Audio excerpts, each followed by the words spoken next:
Bismillahirrahmanirrahim. Alhamdulillah wassalatu wassalamu ala Rasulillah Sayyidina Muhammad ibn Abdullah wa ala alihi wa sahbihi wa man wala amma ba'd. Yang saya hormati para alim ulama, para habaib, serta para tamu undangan yang insyaallah dirahmati oleh Allah Subhanahu wa taala. Jazakumullah khairan Habibana Ahmad bin Hasan Al-Idrus atas kesempatan yang mulia ini.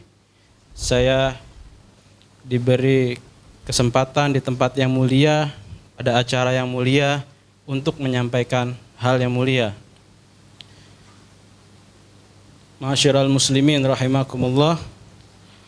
Allah Subhanahu wa taala berfirman di dalam surah Thaha, kalau tidak salah ayat 124.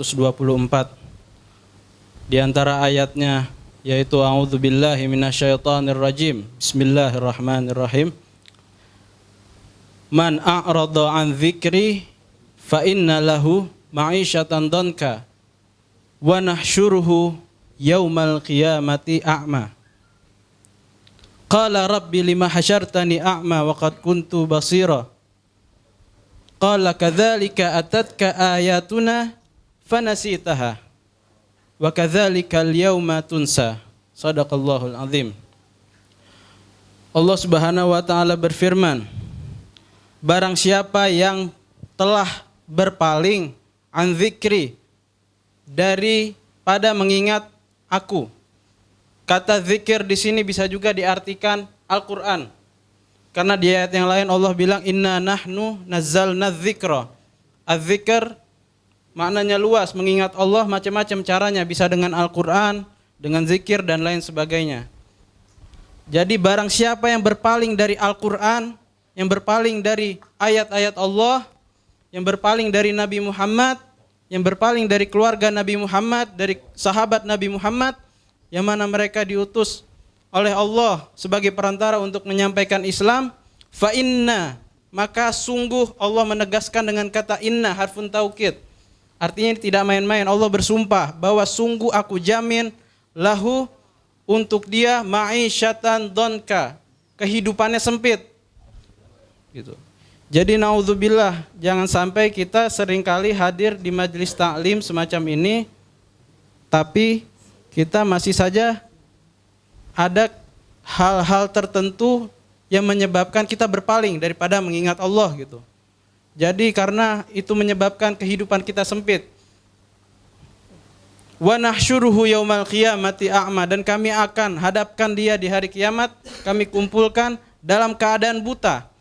Walaupun zahirnya di dunia kita bisa melihat, tapi karena kita melihat ada majelis taklim, kita melihat ada Al-Quran, kita melihat ada sunnah Nabi, kita melihat ada orang berakhlak, tapi kita tidak contoh, kita tidak melakukan, maka di hari kemudian nanti Allah akan membuat kita menjadi buta. Qala rabbi lima hasyartani a'ma. Orang yang dikumpulkan dengan mata buta tersebut bertanya kepada Allah, qala rabb. Bahkan dia tidak berkata Tuhan, tapi Rabb. Makna Rabb sendiri artinya mendidik.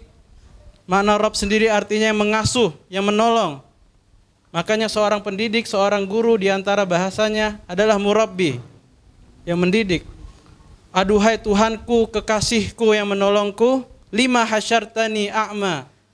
Kenapa engkau telah menjadikan aku dalam keadaan buta seperti ini? Wa qad kuntu basira. Padahal dulu aku di dunia, aku bisa melihat dengan jelas. Mataku tidak buta. Apa jawaban Allah? Qala kadzalika atatka ayatuna.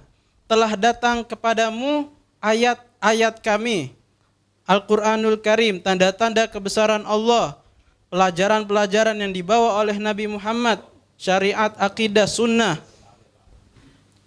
Telah datang kepadamu, fanasitaha, tapi engkau melalaikannya, engkau melupakannya begitu saja. Engkau tahu ini adalah hal baik, ini akan menyelamatkanmu di hari kemudian, tapi engkau lalaikan.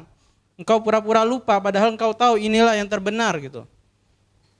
Fakadzalikal yauma tunsa, maka demikianlah pada hari ini engkau akan dikumpulkan, dijadikan buta oleh aku karena engkau telah melupakan ayat-ayat Allah, yaitu Al-Quran, Nabi Muhammad, serta pelajaran yang dibawa oleh beliau.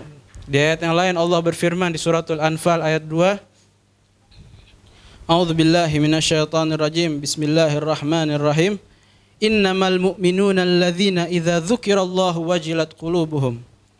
Sesungguhnya tiada lain orang-orang yang benar-benar beriman, konsisten dalam keimanannya. Kata sifat Allah gunakan al-mu'minun, yadullu ala istimrar, yang menunjukkan kesinambungan, konsisten. Artinya beriman tidak sekedar beriman, tapi dia berusaha meningkatkan kualitas imannya. Sebagaimana yang kita sering dengar, al-imanu yazid wa yanqus. Keimanan itu kadangkala bertambah, kadangkala menurun. Oleh karena itu bagaimana kita berusaha menjaganya. Innamal mu'minuna alladzina idza dzukirallahu wajilat qulubuhum. Jika disebut Allah, bukan disebut nama Allah, tapi disebut Allah gitu. Makna Allah sendiri artinya lafzul jalalah. Artinya segala macam kebesaran Allah yang mengingatkan dia kepada Allah. Wajilat qulubuhum. Hatinya akan bergetar.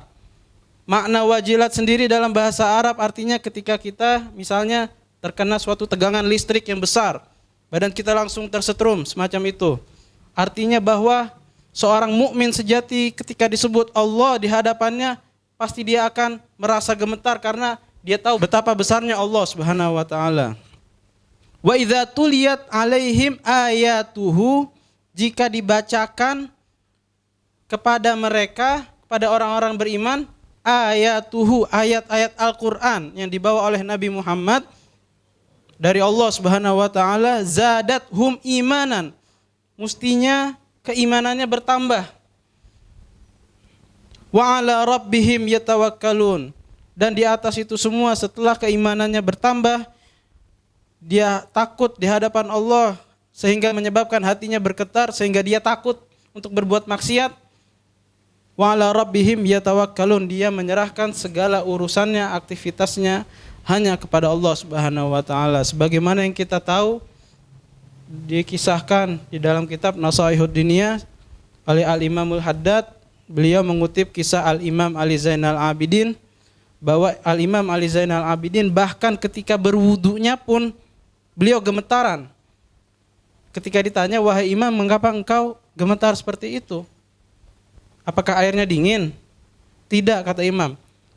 Kau tahu yang aku ingin menghadap kepada siapa, kata Imam Ali Zainal Abidin. Aku ingin menghadap Allah, bagaimana aku tidak bergetar, kata Imam Ali Zainal Abidin.